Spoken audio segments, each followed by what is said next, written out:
Assalamualaikum warahmatullahi wabarakatuh. Perkenalkan, nama saya Kasih Fadila dari Prodi Keperawatan S1 Universitas Jenderal Ahmad Yani, NIM 222201003. Di sini saya akan menjelaskan apa itu sel eukariotik beserta fungsinya dan proses pembuatan gambarnya. Selamat menyaksikan.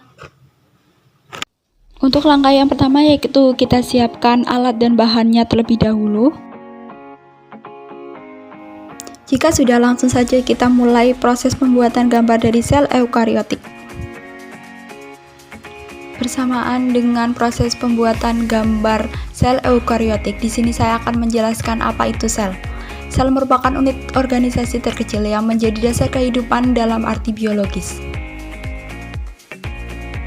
Struktur sel terbagi menjadi dua kelompok utama, yaitu sel prokariotik dan sel eukariotik. Dan kali ini kita sedang membahas sel eukariotik. Sel eukariotik adalah sel yang memiliki organel dilapisi membran. Organel dapat diibaratkan seperti organ tubuh manusia yang masing-masing mempunyai fungsi. Beberapa contoh organel pada sel eukariotik yaitu nukleus, mitokondria, dan retikulum endoplasma. Contoh dari sel eukariotik terdapat pada protozoa, jamur, tumbuhan, dan hewan.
Langsung saja, di sini saya akan menjelaskan tentang bagian-bagian dan fungsi dari sel eukariotik.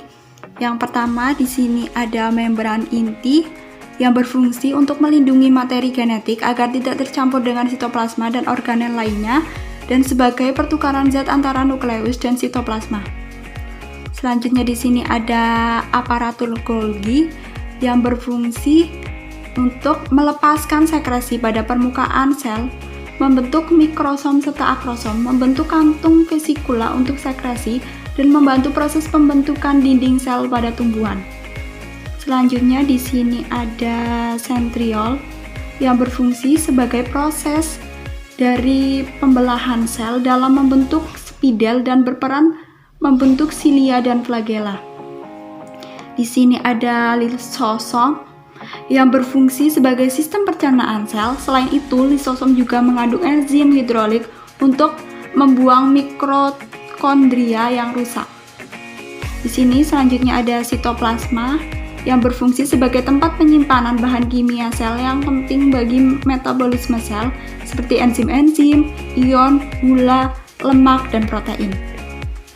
Selanjutnya di sini ada membran sel atau disebut juga membran plasma yang berfungsi sebagai pembatas isi sel dan sekitarnya dan juga mengontrol zat yang keluar masuk. Selanjutnya di sini ada mitokondria yang berfungsi untuk membantu menghasilkan energi yang dibutuhkan untuk reaksi biokimia sel. Selanjutnya di sini ada retikulum endoplasma halus yang berfungsi untuk membentuk lemak dan steroid. Selanjutnya di sini ada nukleus yang berfungsi pengatur pembelahan sel, pengendali seluruh kegiatan sel, dan pembawa informatika genetik. Untuk yang selanjutnya di sini ada nukleoplasma yang berfungsi sebagai tempat untuk mengolah berbagai enzim. Bagian ini disebut dengan karyoplasma yang juga berperan untuk membantu menjaga bentuk dan struktur inti sel. Selanjutnya di sini ada ribosom yang berfungsi menghasilkan protein dan melangsungkan sintesis protein. Yang terakhir di sini ada retikulum endoplasma kasar yang berfungsi memproduksi dan memproses protein tertentu pada ribosom yang kemudian akan diekspor. Demikianlah video tentang sel eukariotik dari saya, kurang lebihnya saya mohon maaf. Wassalamualaikum warahmatullahi wabarakatuh.